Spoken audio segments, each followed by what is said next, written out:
Hello दोस्तों, स्वागत है आपका आपके अपने यूट्यूब चैनल शिवालिक एलोवेरा में। दोस्तों, जैसे कि पता है, हम डाइजेस्टिव सिस्टम पढ़ रहे थे और डाइजेस्टिव सिस्टम में आज हम आगे कंटिन्यू करने वाले हैं। हमने क्या पढ़ा था पहले?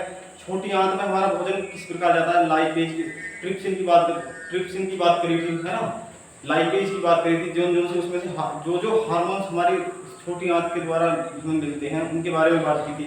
ठीक है दोस्तों, हमसे कुछ क्वेश्चन पूछे गए थे हमारे टेलीग्राम पर। राहुल जी ने पूछा था, रियान ने पूछा था, है ना। भाई पूछा था कि ब्लड सबसे ज्यादा किसके साथ संयोजकता करता है, तो कार्बन मोनोऑक्साइड के साथ करता है। ठीक है। एक क्वेश्चन पूछा गया था कि हमारे जो क्या होती है, आरबीसी होती है ना। आरबीसी जो होती है हमारी लिम्फोसाइट, वो कितने प्रकार की होती है? तो दोस्तों वो 5 प्रकार की होती है। लिम्फोसाइट होते हैं, है ना, न्यूट्रोफिल्स होती है, मोनोसाइट होती है। ठीक है। और हमने टेलीग्राम पे उनके आंसर हमने दे दिए थे। दोस्तों, आपका भी कोई भी क्वेश्चन हो, साइंस से रिलेटेड हो, मैथ से रिलेटेड हो, तो डिस्क्रिप्शन में लिंक दिया हुआ है, आप वहां जाकर पूछ सकते हैं। दोस्तों, कंटिन्यू करते हैं हम अपने अपने टॉपिक को। हमने कल पढ़ा था, हमने कहां तक छोटी आंत तक बात कर ली थी। छोटी आंत में भोजन जो जाता है किस प्रकार उसका अवशोषण कहां होगा? छोटी आंत में होगा, है ना। अब बात करते हैं बड़ी आंत की, लार्जेस्ट इंटेस्टाइन, बड़ी आंत, है ना। बड़ी आंत के जो 2 भाग होते हैं, नंबर 1 होता है रेक्टम, एक होता है कोलन, एक होता है रेक्टम। ठीक है दोस्तों, रेक्टम। तो दोस्तों, हमें हमेशा इंग्लिश में ही पूछे जाते हैं ये क्वेश्चन। तो ये जो रेक्टम होता है, ये तो होता है मलाशय। जब भोजन हमारा मलाशय होता है, भोजन द्वार, है ना, ये हमारा द्वार होता। तो हमारी छोटी आंत में छोटी आंत से भोजन कहाँ जाएगा? बड़ी आंत में आएगा, है ना। बड़ी आंत में आने के बाद में यहाँ क्या क्या होगा? देखो भाई, जो अवशोषण था, एक्चुअल में जो अवशोषण होना था वो कहाँ हो गया? छोटी आंत में हो गया, भोजन बड़ी आंत में आया। तो फिर यहाँ क्या होगा? जो हमारा जल का अवशोषण होगा, जल प्लस कुछ दवाओं का भी अवशोषण कहाँ होगा? इसमें होगा, दवाओं का अवशोषण। ठीक है। ठीक है। अब इसके बाद में हम जो हमारी ग्रंथियां हैं और अंग हैं, एक एक करके हम उनके बारे में पढ़ेंगे। जैसे कि अमाशय है ना, अमाशय हो गया हमारा, या लीवर हो गया, है ना, पैनक्रियाज हो गया, जिसे हम अग्नाशय बोलते हैं। जिन कौन कौन से हार्मोन्स किस किस प्रकार काम करते हैं, है ना, उनके बारे में हम बात करेंगे। ठीक है दोस्तों। भाई ट्रिप्सिन, एमाइलेज और लाइपेज की तो बात हमने कल कर ली थी। अब आगे बढ़ते हैं। देखो, अब बात करते हैं दोस्तों, एक एक चीज हम जो हमारे पाचन में भाग ले रही थी, जो अंग भाग ले रहे थे, एक एक करके उनके बारे में बात करते हैं। अब हम बात करेंगे किसकी? जीभ की बात कर लेते हैं हम। जीभ, जीभ, जीवा भी बोल रहे हैं, जीवा,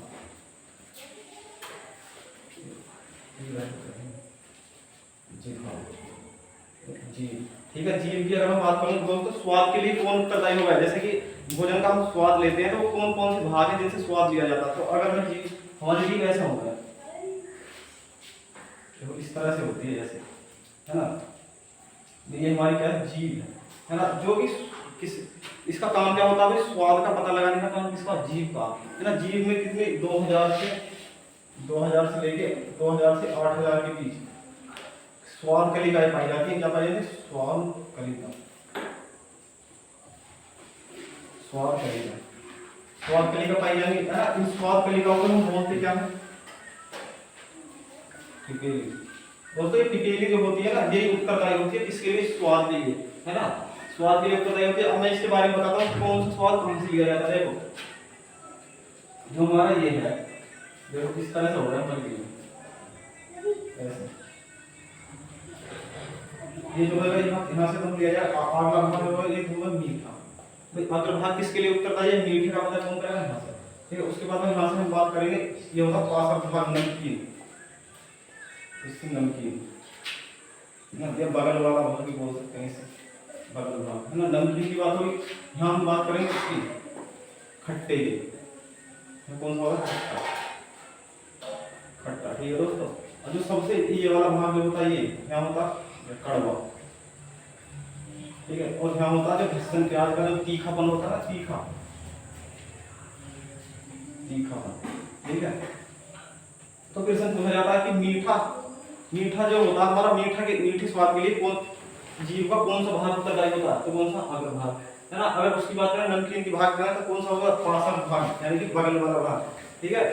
और सबसे फर्स्ट भाग किसके लिए होता, कड़वे के लिए होता। ठीक है, और इसमें कितनी कलिका पाई जाती है, 2000 से 8000 के बीच पाई जाती है। पीपीएली क्या होती है, इसके लिए उत्तरदायी होती है ना। इसके अंदर क्या हुआ है, कुछ भाई इसमें कुछ लार जो है, लार गीली कौन रखा है जी को, गीली भाई गीली रह रहा है ना। गीली कौन रखे, जो हमारी लार होगा उसके बाद जो गीली होगा इसी में लाल ग्रंथ इसमें होगा। ठीक है, आगे बात करते हैं हम दांतों की।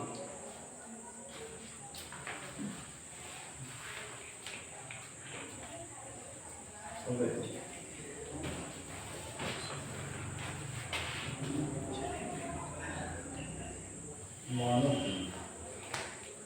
है ना, मानव जो मानव दंत होते हैं भाई, हमारे जो दांत है वो कितने प्रकार के होते हैं, 2 प्रकार के होते हैं। नंबर 1 कौन से होंगे, स्थायी दांत, स्थायी, एक तो होते हैं अस्थायी, अस्थायी दांत है ना, एक होते हैं अस्थायी दांत, अस्थायी दांत। ठीक है दोस्तों, अगर मैं स्थायी दांत अस्थायी दांत की बात करूँ तो उनकी संख्या कितनी हो जाती है, 20, और ये जो होते हैं 32।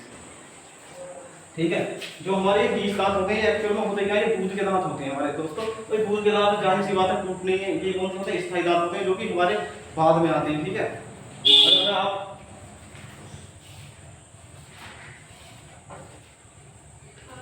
दोस्तों भाई ये 20 दांत 7 से 2 वर्ष, भाई ये जो बाद है 14 वर्ष के बाद आने शुरू हो जाए, यानी कि 14 वर्ष का अगर हो गया तो स्थायी दांत आने पूरी तरह से आ गए हैं। ठीक है, अगर मैं आगे की बात करूं तो किस प्रकार पाए जाते हैं, ये कितने प्रकार के पाए जाते हैं, 4 प्रकार के हैं। नंबर 1 कृदंतक,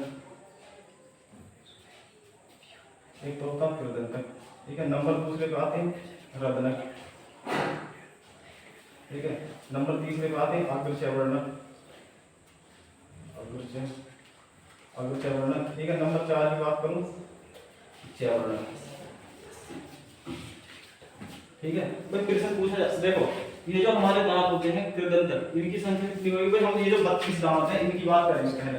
ठीक है, फिर जिस तरह से दोस्तों हमारे एग्जाम में क्वेश्चन पूछे जाते हैं हम उसी प्रकार बात कर रहे हैं यहाँ पे। ठीक है, कृदंतक का क्या होता, चीजों को क्या करना, काटना है ना, कुतरना। कुतरने का काम किसका होता, कृदंतक का होता। भाई क्या करें, कैसे, देखो इनकी संख्या कितनी होती है, ये होती है 8, ये कितनी होती है 4, ये कितनी होती है 8, ये कितनी होती है 12, है ना। तो क्वेश्चन पूछा जाएगा कि कृदंतक दांतों की संख्या कितनी होती है, तो 8 होती है। इन्हें भेदक, भेदक बोलते हैं दोस्तों, भेदक है ना, इनको क्या बोलते हैं, छेदक। ठीक है, मोलर, प्रीमोलर, प्रीमोलर, मोलर। तो दोस्तों देखो कृदंतक का क्या काम होता है, चीजों को काटना, काटने का काम किसका, कृदंतक का। ठीक है, भोजन को क्या करना, फाड़ना, अगर भोजन को फाड़ना है, फाड़ना, फाड़ने का काम किसका, रदनक का, है ना। कृदंतक का काम क्या होता, काटना। ठीक है, अगर चैवर्णक जो होगा ये क्या करता, खींचना। दोस्तों बिल्कुल सेम इसी तरह से प्रश्न पूछे जाते हैं एग्जाम्स में कि हमारे उतरने का काम किसका होगा, किसका, कृदंतक का, काटने का, फाड़ देगा किसका, रदनक का। अगर चैवर्णक क्या करेगा, भोजन को खींचा पिछली ओर फेंकेगा, है ना। अगर चैवर्णक की बात करूं तो चैवर्णक क्या है, चैवर्णक चबाना, चबाना। ठीक है, तो दांतों के बारे में दोस्तों बात कर ली मैंने, है ना। अगर जो दांत हमारे मसूड़ों में क्या हुआ है, मसूड़ों के अंदर धसे हुए होते हैं उन्हें बोलते हैं, क्या बोलते हैं, थिकोडोन, थिकोडोन, उनको बोलते हैं दोस्तों थिकोडोन, थिकोडोन। ठीक है, तो क्वेश्चन पूछा जाता है मसूड़ों के अंदर धसे हुए दांतों को क्या बोलते हैं, थिकोडोन बोलते हैं। ये थिकोडोन जो होते हैं दोस्तों, जो हमारे शरीर का सबसे कठोर भाग कौन सा होता है, एनामल होता है, एनामल।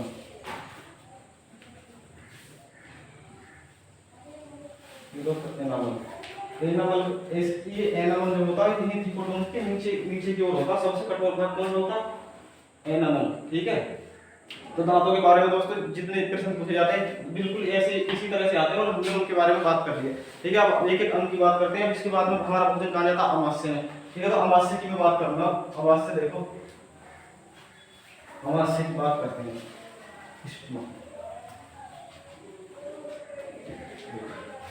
अमावस्या के बारे में सुनो। अमावस्या इंग्लिश में बोलते हैं स्टमक। ठीक है दोस्तों, अमाशय जो होता है, अमाशय की जब मैं आकार की बात करूँ, इसकी आकार में होता है तो जे शेप होगा, ये जे, है ना। क्वेश्चन पूछा जाता है कि जे शेप की आकृति किसकी होती है, तो हमारे स्टमक की होती है। यानी जो हमारा मेन चीज पेट काम होगा, तो पेट हमारा अमाशय, एक तरह का अमाशय होता है। इस अमाशय में अगर जिसका छोटा होगा कम भोजन करेगा, ज्यादा होगा तो ज्यादा भोजन करेगा, है ना भाई। जो मोटे आदमी होते हैं, जो जिनकी जो ज्यादा भोजन लेते हैं, उनका क्या होता है, अमाशय बड़ा होता है। ठीक है, इसमें क्या होगा, इसमें अल्पपचा भोजन रहता है हमारा, अल्पपचा, अल्पपचा भोजन भाई। अमाशय के बाद में छोटी आदमी को मेन तरीके से लाइपेज, भाई लाइपेज हो गया, ट्रिप्सिन हो गया, है ना। ये यही कहते हैं हमारे जो मेन एंजाइम होते हैं, उसको तोड़ते हैं अंदर जाके। ठीक है, तो अमाशय की बात होगी। अमाशय की आकृति कैसी होती है, जे शेप होती है। अधपचा भोजन होता है ना, इसमें जो भोजन आता है उसे बोलस बोलते हैं, बोलस, है ना। और बोलस आने के बाद में क्या बन जाता है, कायमा, उसके बोलते हैं कायमा भोजन, है ना। कायमा भाई चबा हुआ भोजन को क्या बोला जाएगा, बोलस। और इसके अंदर आने के बाद में क्या बोला जाएगा, कायमा, है ना। इसके अंदर जो हमारा, इसके अंदर जो क्या रहेगा, 4 से 5 घंटे, 4 से 5 घंटे क्या रहेगा, हमारा भोजन रहेगा, है ना। तो इसके बारे में हमने बात की, अमाशय के बारे में कि अमाशय क्या है, किस तरह से काम करता है। ठीक है दोस्तों, बोलस भोजन आता, अल्पपचित होता है, यानी कि अल्पपचित होता है ना। तो जठररस कहां से निकला है, यहीं से निकला है, जठररस, जठररस कहां से निकला है, अमाशय से निकला है। ठीक है, तो जो भी प्रश्न बन सकते थे हमारे अमाशय से, वो हमने यहाँ बात कर ली। अब इसके आगे हम चलते हैं, इसके आगे अगर भाई HCl भी कहां से, इसमें से जठररस के अंदर तो ग्रंथियों में यहीं से क्या होगा, HCl आ गया, हाइड्रोक्लोरिक अम्ल। ठीक है, ये भाई हमने बात कर ली थी, लेकिन हम एक एक अंग की बारे में बात कर रहे हैं बहुत। अब देखो आगे किस, आगे दोस्तों बात करते हैं लीवर की। लीवर तो बहुत क्वेश्चन पूछे जाते हैं हमसे, लीवर यानी कि यकृत, यकृत की बात करूँ, इसके बोलते हैं लीवर। दोस्तों लीवर की अगर मैं बात करूँ, लीवर से हमेशा कोई भी एग्जाम्स हो, किसी भी तरह का हो, कोई भी गवर्नमेंट एग्जाम से अगर बायो उसमें आ रही है, तो लीवर से क्वेश्चन जरूर पूछा जाता है ना। तो लीवर की अगर हम बात करते हैं भाई, क्या क्या भूमिका निभाता है, क्या क्या काम करता है, तो आज हम देख लेते हैं लीवर किस चीज का बना हुआ होता है, हिपेटिक कोशिकाओं का, हिपेटिक कोशिका, हिपेटिक कोशिकाओं का बना हुआ होता है। दोस्तों जब मैंने बताया था कि भाई हिपेटिक, अगर कहीं हिपेटिक आएगा तो उसका मतलब क्या होगा, यकृत से होगा। कहीं गैस्ट्रिक आएगा तो उसका मतलब क्या होगा, अमाशय से होगा, है ना। कार्डिक आएगा तो उसका मतलब हाँ किससे होगा, हृदय से होगा। ठीक है, तो ये कुछ चीजें थी जो मैंने आपको बताई थी, है ना। भाई किसका बना हुआ होता है, इसका हिपेटिक का बना हुआ होता है ना। कैसा अंग है, द्विपाली अंग, द्विपाली अंग, है ना। भाई हमारे शरीर की सबसे बड़ी ग्रंथि, प्रश्न पूछा जाता है कि सबसे बड़ी ग्रंथि कौन सी है हमारे, तो कौन से भाई, ये हमारी क्या होगा, सबसे बड़ी ग्रंथि, सबसे बड़ी ग्रंथि, सबसे बड़ी ग्रंथि कौन सी होती है, यकृत, है ना। क्या लीवर। अगर और क्या बात करें, इसकी वेट की बात करूं मैं, वजन, इसका वजन कितना होता है, 1.2 kg से 2 kg से। ठीक है, इसके वेट की बात कर ली हमने, कितना होगा, 1.2 kg से 1.2 kg से 2 kg तक क्या होता है, इसका वेट होता है। द्विपाली अंग हिपेटिक कोशिका बना होता है। हमारे शरीर की सबसे बड़ी ग्रंथि कौन सी है, लीवर है। ठीक है दोस्तों, अगर मैं इसके काम की बात करूं, इसके काम क्या होता है, ये उपस्थित कहाँ होता है, हमारे उदर गुहा में होता है, उदर गुहा, उदर गुहा। भाई उदर गुहा में जो हमारे इस तरह से जो हमारे क्या होते हैं, फेफड़े होते हैं ना दोस्तों, हमारे फेफड़े किस पर डायफ्राम पे टिके हुए होते हैं। तो डायफ्राम के नीचे ही कौन उपस्थित होता है, हमारा लीवर उपस्थित होता है। ठीक है, अब आगे इससे आगे चलते हैं। अब मैं इसके काम की बात करूं, इसके क्या क्या काम होते हैं, इसके काम की बात कर लेते हैं, इसके कार्य क्या होते हैं, लीवर के कार्य। दोस्तों अगर इसके कार्य की बात करूं, तो इसका सबसे पहला काम क्या है, तो देखो पित्त रस का निर्माण, पित्त रस का निर्माण करना, है ना। पित्त रस का निर्माण कौन करता है, तो पित्त रस का निर्माण कौन करेगा, किस चीज से करेगा, बाइलिरुबिन से,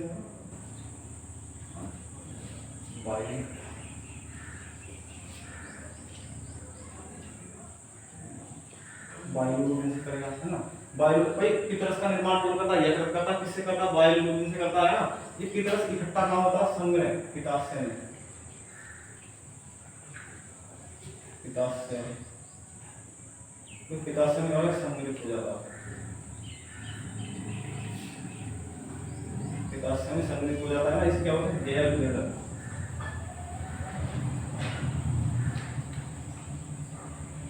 ठीक है दोस्तों, भाई हमारे क्वेश्चन पूछा जाता है कि पितरस का निर्माण कहाँ होता, तो क्या क्या जवाब दोगे आप? लीवर में होता है ना। लीवर में निर्माण, इसका निर्माण कहाँ होता है? लीवर में होगा। लीवर का निर्माण होने के बाद में ये संग्रहित कहाँ होगा? गैल ब्लैडर में, यानी कि पित्ताशय में संग्रहित हो जाता है ना। अगर मान लो पित्त वाहिनियां, दोस्तों जो पित्त वाहिनियां होती हैं उनके रुक जाने के कारण क्या हो जाता है? हमारा हो जाता है। भाई ये जो बायोग्लोबिन होता है ये आता कहाँ से? हमारे ब्लड से आता है, ब्लड से, यानी कि रक्त से, हमारे रक्त से आता है। रक्त में भी कहाँ से? हीमोग्लोबिन से। तो ये हमारे हीमोग्लोबिन विखंडित होकर क्या बना है? बायोग्लोबिन बना है ना। ये क्या होगा भाई? बायोग्लोबिन आएगा हमारे हीमोग्लोबिन के विखंडन होने से, वो कहाँ जाएगा? यकृत में जाएगा। यकृत के बाद में पित्त का निर्माण होगा। पित्त का निर्माण होने के बाद में गैल ब्लैडर में क्या हो जाएगा? इकट्ठा हो जाएगा।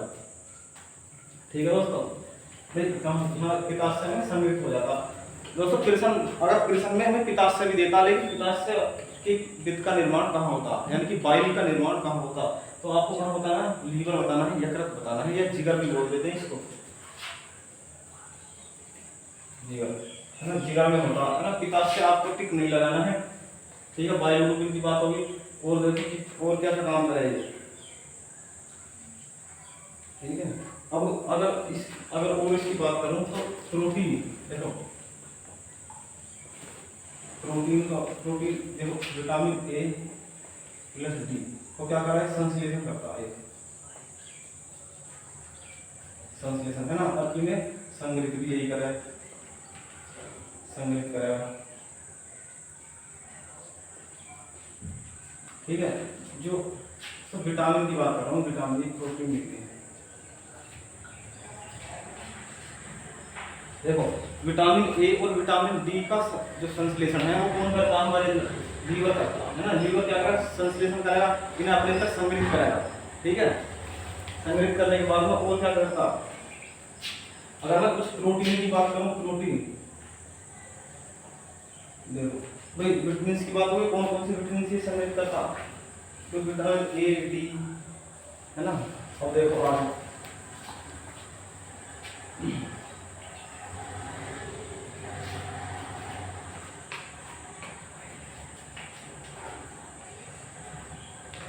देखो विटामिन, देखो विटामिन की बात करते हैं तो विटामिन ए प्लस डी क्या करेगा? संश्लेषण, संश्लेषण करता है। ठीक है दोस्तों, संश्लेषण। अब कुछ प्रोटीन देखो, प्रोटीन कौन कौन से? प्रोटीन एक तो कौन सा होता है? हिपेरिक, हिपेरिक प्रोटीन प्लस फाइब्रिनोजन,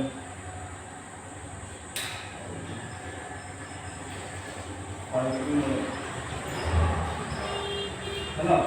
दोस्तों क्वेश्चन पूछा जाता है कि कौन सा विटामिन ऐसा है जिसका हमारा लीवर इसे संश्लेषण करता है, तो कौन सी है हमारी? विटामिन ए और डी का संश्लेषण कौन करेगा?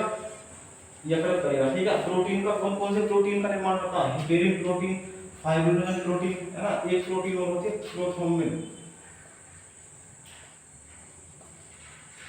Prothrombin protein. इसका भी कौन निर्माण करता? इसका निर्माण कौन करता है? लीवर करता है। ठीक है दोस्तों, अगर मैं इसकी और बात करूं, और क्या चीज संग्रहित करता? कुछ मात्रा में देखो लवण, लवण जैसे कि क्या हो गया हमारा? मैग्नीशियम हो गया, है ना, यानी कि iron plus copper, iron plus copper का क्या करेगा? इन्हें क्या करेगा? संग्रहित करके रखे, संग्रहित करता है। ठीक है दोस्तों, तो मैं लीवर के काम के बारे में बात करते हैं। लीवर के मैंने काम आपको बताया। लीवर का क्या काम होता है? पित्तरस का निर्माण करना होता है ना। एक तो पित्तरस का निर्माण, दोस्तों पित्तरस के निर्माण में मैंने एक चीज और नहीं बताई। अगर जब पित्तरस का निर्माण हो रहा हो तो अगर रक्त वाहिनियां होंगे, अगर जो हमारी पित्त वाहिनियां होती हैं, जो डक्ट होती हैं, अगर उनमें अवरोध उत्पन्न हो जाता तो हमारे शरीर में वो वर्णक सारे में फैल जाता। तो उस कारण क्या होता है, पीलिया हो जाता, वो वर्णक होता है एक तरह से, ठीक है। तो अब क्या होता है, देखो लवण कॉपर और आयरन को संश्लेषण करता है ना, विटामिन डी और ए का संश्लेषण करता है, प्रोटीन में हिपेरिक प्रोटीन, फाइब्रोनेल प्रोटीन और प्रोथ्रोम्बिन प्रोटीन का क्या करता है, हमारे अंदर क्या सम्मिलित करके रखता है और इनका निर्माण कौन करता है, लीवर करता है, ठीक है दोस्तों। तो आगे और इसकी मैं बात करूं, देखो भ्रूण अवस्था में जो हमारे भ्रूण अवस्था होती है, जब हम भाई एम्ब्रियो होते हैं, एम्ब्रियो हम समझ रहे हो, जब हम अपने माता जी के गर्भाशय में होते हैं तो उसका हमारे जो आरबीसी है, आरबीसी निर्माण, ठीक है, आरबीसी का निर्माण भी कौन करता, इसके अंदर आरबीसी निर्माण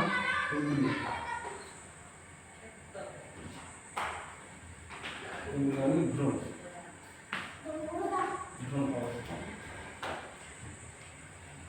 ठीक है दोस्तों। तो मैं हम इसके कार्य की बात कर रहे हैं, लीवर के कार्य की बात कर रहे हैं, ठीक है। लीवर के क्या क्या काम होते हैं, किस प्रकार लीवर हिपेटिक भाई लीवर के अगर मैं रिपीट करूं तो हिपेटिक कोशिकाओं का बना हुआ होता है ना, इसके वेट की बात करी है ना, इसके काम क्या होते हैं, देखो विटामिन ए और डी का संश्लेषण करना, प्रोटीन, हिपेरिक, फाइब्रोनेल, प्रोथ्रोम्बिन, इनका भी काम क्या होता है, ये प्रोटीन जो होते हैं रक्त का धक्का जमाने का काम आते हैं, रक्त का धक्का है ना, रक्त के धक्के में क्या होगा, विटामिन के भी क्या होगा, भाग लेगा, ठीक है।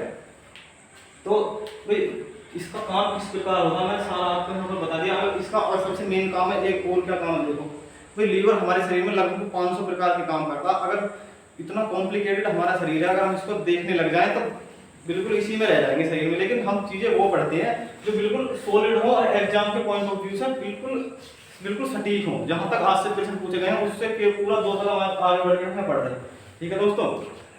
तो मैं आगे बात करते हैं, देखो और क्या काम है इसका,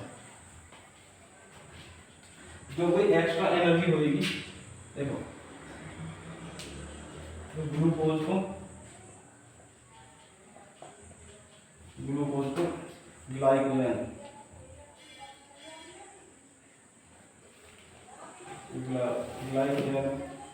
ग्लाइकोजन के रूप में संचित करता है,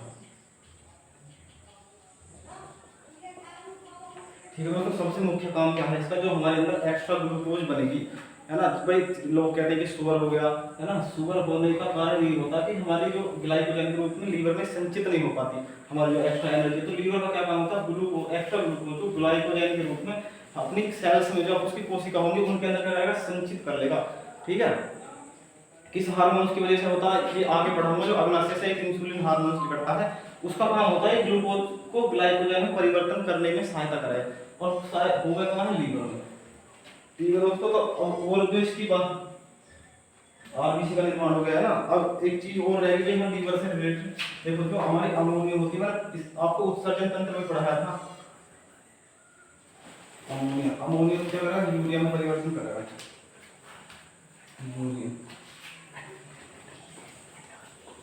यूरिया में बदल देगा कौन, अमोनिया को लीवर, ठीक है दोस्तों। और उस बदलने के बाद में जो हमारा यूरिन है उसके द्वारा बाहर निकल जाती है, ठीक है। तो अब हम और क्या चलते हैं, अब अगला अंग लेते हैं दोस्तों, पैंक्रियास यानी कि अग्नाशय। भाई अग्नाशय और अग्नाशय में डिफरेंस है, देखो हम बात कर रहे हैं अग्नाशय की,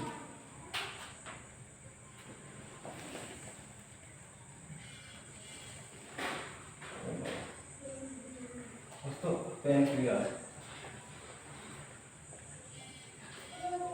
पैंक्रियास की अगर मैं बात करूं, पैंक्रियास की बात करूं तो देखो हिंदी में इसको बोला जाता है अग्नाशय, ठीक है दोस्तों। अगर इसकी बात करूं, ये क्या है,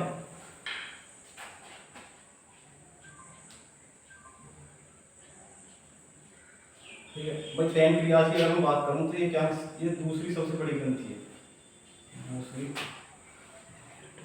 सबसे बड़ी ग्रंथि किसकी, फिर से पूछा जाएगा कि मानव शरीर की दूसरी सबसे बड़ी ग्रंथि कौन सी होती है, पैंक्रियास यानी कि अग्नाशय। देखो स्पेलिंग में सही कर देता हूँ, अग्नाशय, ठीक है दोस्तों। अग्नाशय भाई, अग्नाशय अलग है, अग्नाशय को पैंक्रियास बोलते हैं और अमाशय को बोलते हैं स्टमक, ठीक है, तो दोनों में डिफरेंस है। वो पेट है हमारा, क्या स्टमक जो है ये क्या है, ये ग्रंथि है। क्या है ये, ग्रंथि, ग्रंथि है। और कैसी ग्रंथि है, मिश्रित ग्रंथि, मिश्रित, यानी कि ये हार्मोन्स भी निकालती है। ये इसका काम क्या होता है, ये एक रस निकालती है, इसे रस, जिसे हम क्या बोलते हैं, अग्नाशय रस,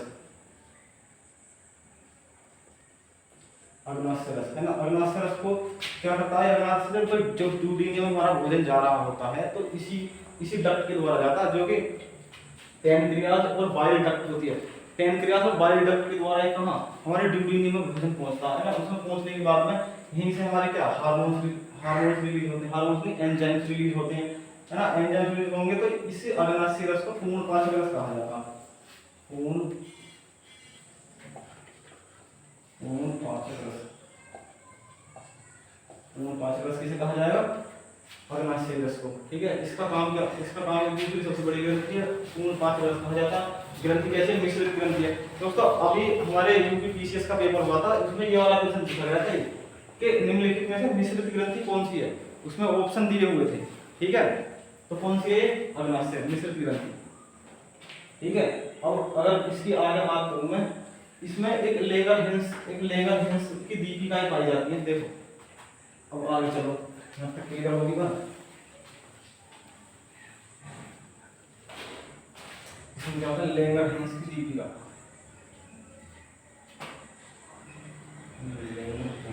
भाई इन दीपिकाओं का लेगरहिंस नाम वैज्ञानिक लेगरहिंस की दीपिका।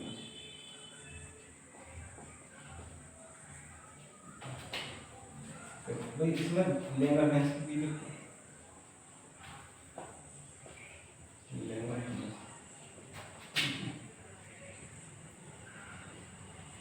लेगरहिंस की दीपिका कितनी दीपिका पाई जाती है, देखो यहाँ पाई जाती है 3। नंबर 1 बीटा, ये होती है अल्फा और होती है गामा। ओके, देखो तो लेगरहिंस की बीटा कोशिकाओं से कौन सा हार्मोन निकलेगा, इंसुलिन, इंसुलिन हार्मोन। ठीक है, इससे कौन सा निकलेगा, ग्लूकागॉन,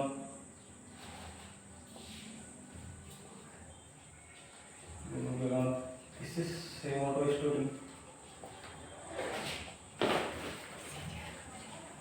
सेमोटोस्टेरोन।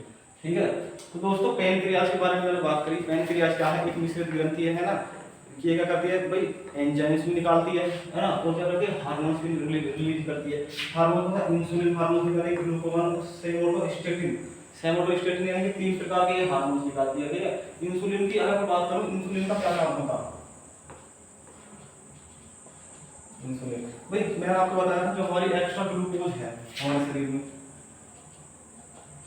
जो एक्स्ट्रा ग्लूकोज है उसको लीवर में संचित हो रही थी। वो लीवर में किसके द्वारा संचित हो रही थी, ये जो हार्मोन है इंसुलिन, ये क्या कर रहा था, ग्लूकोज को ग्लाइकोजन में परिवर्तन करके हमारे जो लीवर की कोशिकाएं हैं उसमें क्या कर रहा, उसमें संचित कर रहा था। ठीक है, इसका काम क्या है, एक्स्ट्रा ग्लूकोज को संग्रहित करना, कहाँ, लीवर में।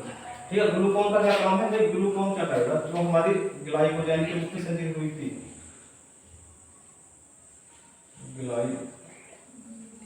ग्लाइकोजन के रूप में जो संचित थी, उसे क्या करेगा, ग्लूकोज में बदल देगा वापस, ग्लूकोज। ठीक है, तो जो हमारा जब हम भूखे रहते हैं, जब हम भूखे रहते हैं तो खाना कहाँ से आ रहा है, ये जो हार्मोन हमारा ग्लूकागॉन हार्मोन क्या करेगा, जो एक्स्ट्रा ग्लाइकोजन के रूप में हमारे शरीर में संचित है, लीवर में संचित एनर्जी है, उसको क्या करेगा, वापस ग्लूकोज में बदल के हमें एनर्जी देगा। ठीक है, और ये क्या करेगा, सेमोटोस्टेटिन हार्मोन जो है, जो कि अल्फा, बीटा, गामा और अल्फा इस कोशिका से निकलता है। इसका क्या काम है, ये हमारी स्वांगीकरण की प्रक्रिया को बढ़ाता है, स्वांगीकरण। मतलब स्वांगीकरण की बात कर रहा हूँ, स्वांगीकरण क्या होता है, जैसे हमारे अंदर भोजन पचा, भोजन पचने के बाद में जो क्या होगा, प्रोटोप्लाज्म मिलेगा, यानी कि हमारे ब्लड एक सेल्स तक जो पहुंचाया जाएगा, उसकी अवधि को कौन करे, सेमोटोस्टेटिन, यानी कि एक क्या सही तरीके से जा रहा है, पूरा संतुलित ढंग से काम हो, इसलिए कौन है, सेमोटोस्टेटिन। दोस्तों कोई भी नहीं बताता इतना, अगर आप किसी बड़े चैनल पे जाओगे, अगर जो चीज़ हम 20 मिनट में फैक्ट आपको पहुंचा रहे हैं, फैक्ट प्लस कॉन्सेप्ट दोनों चीज़ हम आपको दे रहे हैं। ठीक है दोस्तों, तो कोई भी चैनल ऐसा नहीं है वो कम से कम घंटों एक ही चीज़ पर ले जाता है, लेकिन हम 20 मिनट में आपको फैक्ट विद कॉन्सेप्ट चीज़ें दे रहे हैं। ठीक है, अगर आप अब भी शेयर नहीं करोगे तो फिर क्या फायदा। वीडियो को ज़्यादा से ज़्यादा शेयर करो, अपनी क्वेरीज पूछो, कोई दिक्कत नहीं है। पूरा का पूरी टीम है हमारी, हर सब्जेक्ट कोई भी नो प्रॉब्लम, ठीक है। पूरी टीम बिल्कुल तैयार है। देखो चीज़ों को बताओ, कहीं दिक्कत आ रही है, इतनी डीप कोई नहीं पढ़ाता। बताओ बीटा लैंगरहैंस की बीटा कोशिकाओं से कौन सा हार्मोन, इंसुलिन हार्मोन निकलता है, बस इतना लिखवा देते हैं, बात खत्म होगी। तो ये हम आपको ग्लूकोन के बारे में बता रहे हैं, सेरोटोनिन के बारे में बता रहे हैं ना, पूरा लिवर कंप्लीट करा कैसे कैसे होता है। तो दोस्तों वीडियो को ज़्यादा से ज़्यादा शेयर किया करो और जोड़ा करो अगर अच्छी लगे तो, ठीक है। अब ठीक है दोस्तों, तो हमने इसके बारे में बात की, ठीक है। पूरी इंफॉर्मेशन मैंने आपको यहाँ तक पहुँचा दी है। अगर देखो एक बार एक कुछ टर्म है तो और समझ लो। देखो सबसे पहले क्या होगा, भाई हमने क्या किया, अंतर्ग्रहण करा।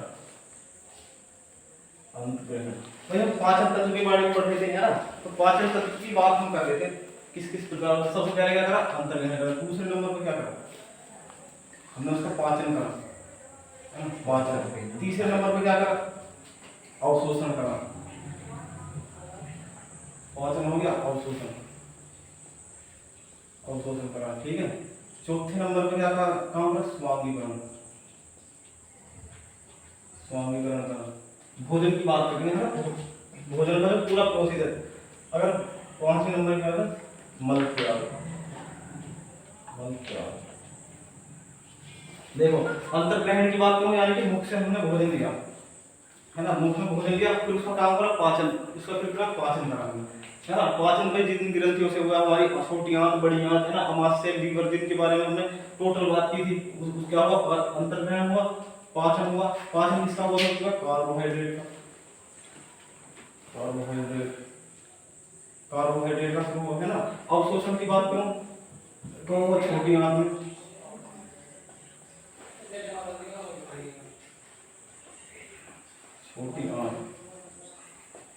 छोटी आंत में क्या हुआ, अवशोषण हुआ।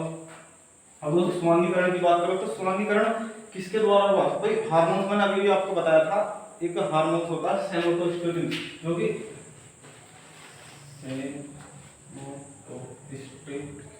सेरोटोनिन है, उसके द्वारा क्या हुआ, हमारा जो स्वांगीकरण का मतलब क्या होता है, हमारा जो भोजन था, जो भोजन के जो पोषक पदार्थ थे वो प्रोटोप्लाज्म में मिल गए। प्रोटोप्लाज्म यानी कि एक सेल्स तक पहुंची, वो क्या है, स्वांगीकरण, है ना। अंत में जो मल दिया, मल त्याग कर दिया हमने, है ना, यानी कि हम मल को त्याग। तो दोस्तों ये क्या था, पाचन तंत्र के बारे में हमने कंप्लीट जानकारी दो पार्ट में ली। एक इससे पहला पार्ट है, उसको शुरू से देखो, उसको शुरू से लेकर एंड तक देखो, इसको पूरा समझ में आ जाएगा। भाई लीवर कैसे काम करता है, अग्नाशय कैसे काम करता है ना। एक एक चीज बिल्कुल कंप्लीटली बताई गई है, कहीं भी जाके चेक कर लेना। और कोई भी डाउट हो, डिस्क्रिप्शन में लिंक है और टेलीग्राम का, उसमें हमसे क्वेश्चन पूछ सकते हैं। और वीडियो को शेयर करो, ज़्यादा से ज़्यादा लाइक करो, ठीक है। ओके, जय हिंद, जय भारत।